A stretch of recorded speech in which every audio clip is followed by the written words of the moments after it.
Olá!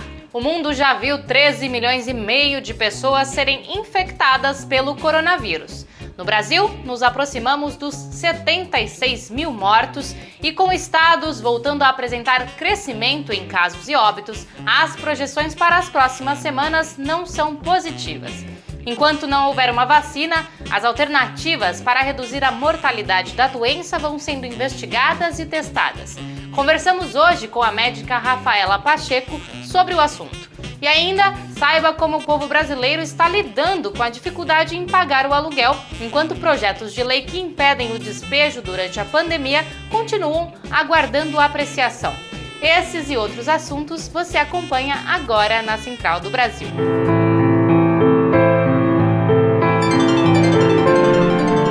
Central do Brasil. Com o congelamento dos recursos para a educação pela Lei de Teto dos Gastos, aprender à distância tem sido um desafio ainda maior para muitos estudantes da classe trabalhadora que não possuem as ferramentas ou acesso à internet para as aulas online. A solidariedade tem sido uma forma de reduzir essa desigualdade. No embarque imediato, Rosana Barroso, presidenta da União Brasileira dos Estudantes Secundaristas, comenta a iniciativa das entidades estudantis. Embarque imediato. Lançamos uma campanha junto com a União Nacional dos Estudantes que chama Estudo para Geral.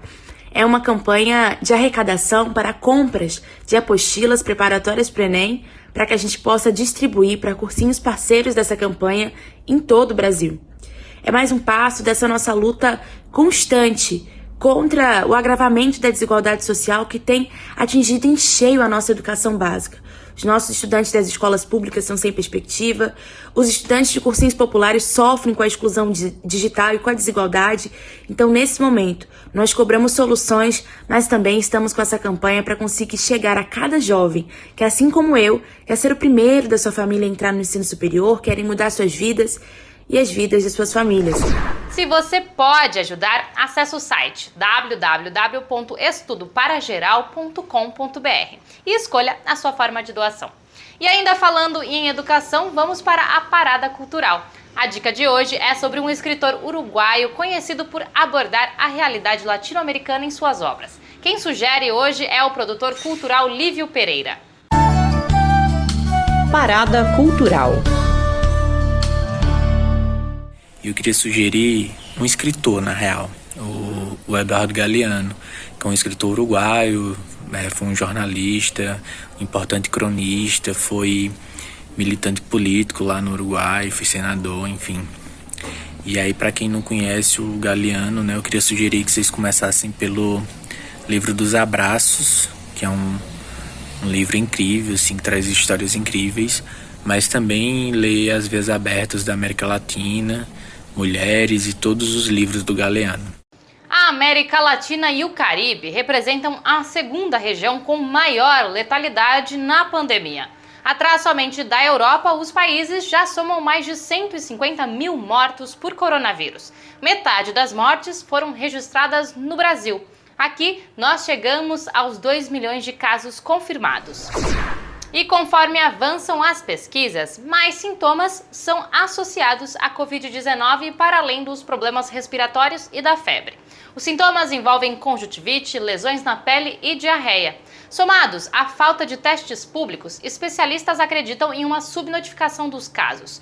Com o aumento das testagens e o relaxamento da quarentena, 10 estados voltaram a registrar aumento nos óbitos por coronavírus. Afonso Bezerra traz as informações sobre Minas Gerais, que registra pico em mortes pelo vírus.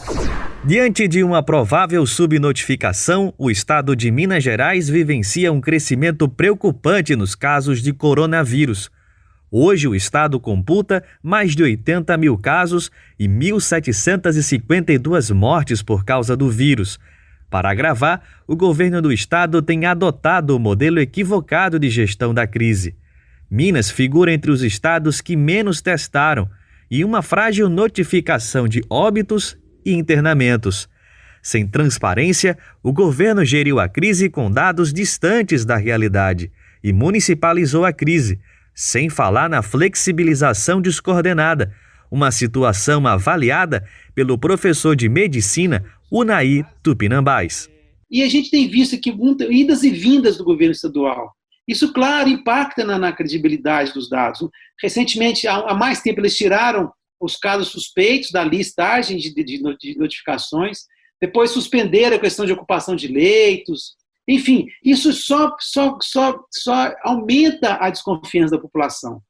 A ineficiente gestão da crise tem reflexo direto na atenção aos pacientes, em especial do Sistema Público de Saúde. O governador de Minas, Romeu Zema, está em sintonia com o discurso do presidente Bolsonaro de minimizar e negligenciar a crise do coronavírus. Com foco na economia, o governo deixou em segundo plano a saúde da população, como explica a enfermeira Edna Alves. Em BH, por exemplo, 90% praticamente dos leitos SUS estão ocupados, destinados à Covid, e em contrapartida, a gente tem tinha uma política, desde abril foi falado, de construir o hospital de campanha, que teria mais de 700 leitos, sendo que na última semana, praticamente, que foi liberado esse hospital de campanha com apenas 30 leitos disponíveis, sendo que nenhum desses leitos é de UTI. O povo não tem leito de UTI disponível e também não tem dinheiro para pagar o aluguel. Mesmo indo para o 5º mês de calamidade pública no Brasil, o projeto de lei que prevê a suspensão de todos os despejos e reintegrações de posse durante a pandemia ainda aguarda apreciação na Câmara dos Deputados. Enquanto isso, a saída para alguns tem sido a renegociação do aluguel e para outros, morar com familiares. Muitos comerciantes foram obrigados a fechar as portas. Vamos saber mais na reportagem de Camila Piacese. Trilhos do Brasil. Marcelo Mônaco tem 50 anos. Ele saiu de São Paulo há cerca de 10 anos com o sonho de montar um salão de beleza na capital do país. Assim que chegou em Brasília, alugou uma loja e financiou uma casa própria. Ele conta que durante todo esse tempo nunca atrasou nenhuma parcela, mas, infelizmente, com a pandemia, passou a ter muita dificuldade para pagar as contas. Com o salão fechado há mais de 3 meses, teve que entregar a loja ao proprietário. Eu fui obrigado a fechar as portas, aí tentei uma parceria com uma colega, então fechei a minha empresa, fui trabalhar com ela e se virando aos 30 para poder trabalhar e assim, eu não tenho condições de pagar mais prestação de apartamento, aluguel eu não tinha, tentei seguro emergencial que eu não consegui, entendeu? Então estou desesperado, não sei o que eu faço.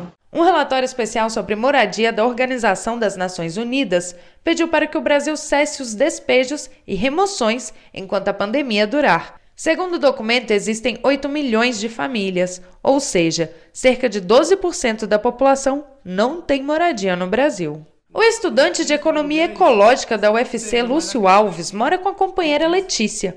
Os dois trabalhavam vendendo bolo na rua, mas assim que o coronavírus chegou ao Brasil, tiveram que parar. Sem trabalhar, com os dois em casa, passaram a gastar mais. Com isso, aquele dinheiro destinado ao aluguel pesou. Foi então que resolveram vender comida delivery.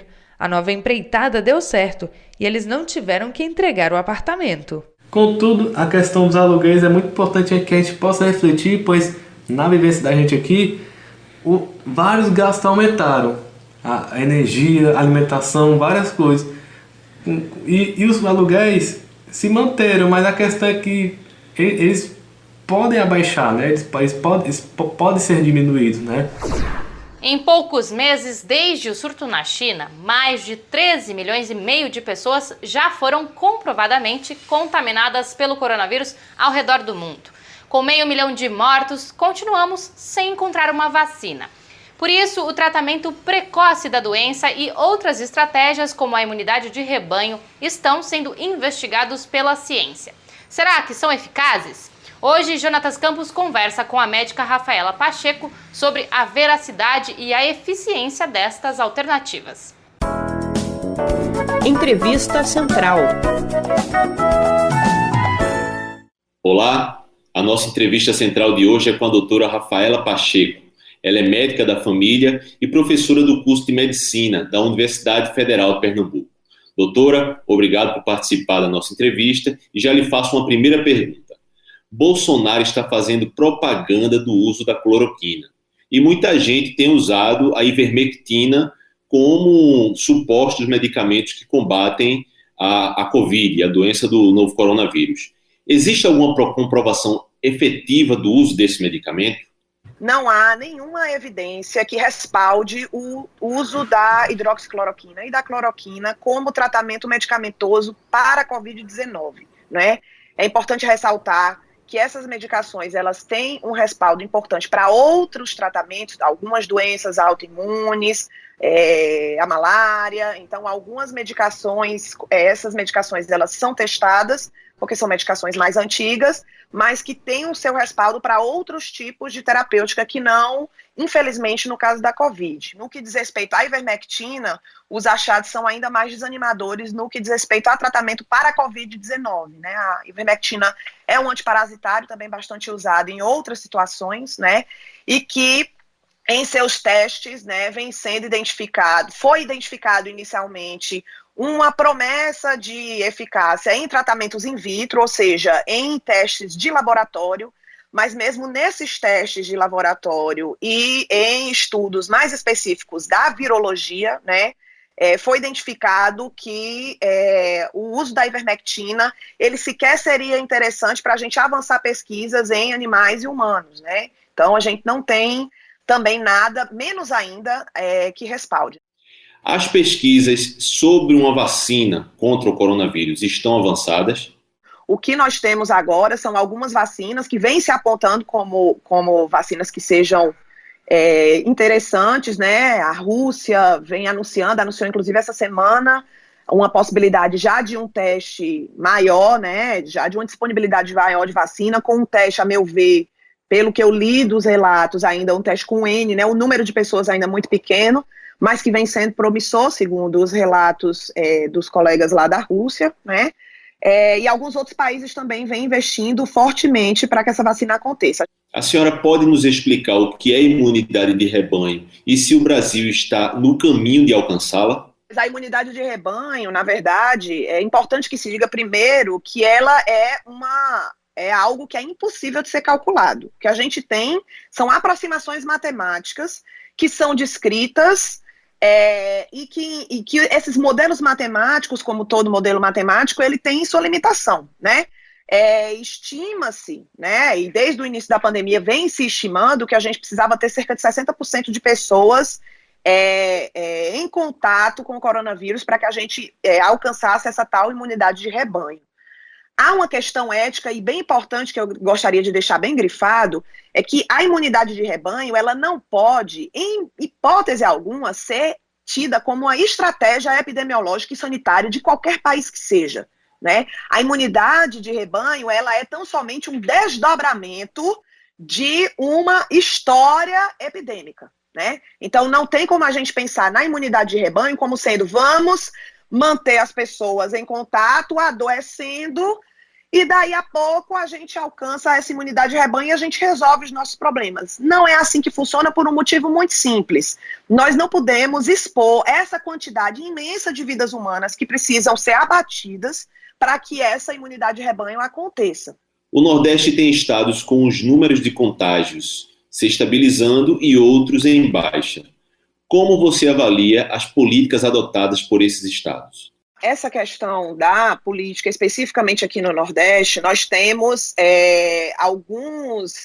alguns desdobramentos que estão acontecendo por conta da completa falta de comando nacional a que nós estamos submetidos. Então, a iniciativa do Consórcio Nordeste, uma tentativa de se construir um olhar mais harmonioso e orquestrado, né, do diagnóstico e das ações aqui na região Nordeste, talvez esteja conseguindo começar a mostrar seus primeiros desdobramentos positivos. Eu aproveito para reforçar que a melhor forma para não propagar o vírus ainda é ficando em casa, reduzindo ao máximo a circulação e o contato com as pessoas. E sempre que precisar sair, lembre-se de usar máscara sobre o nariz, boca e queixo. A Central do Brasil termina aqui. Eu volto com mais amanhã.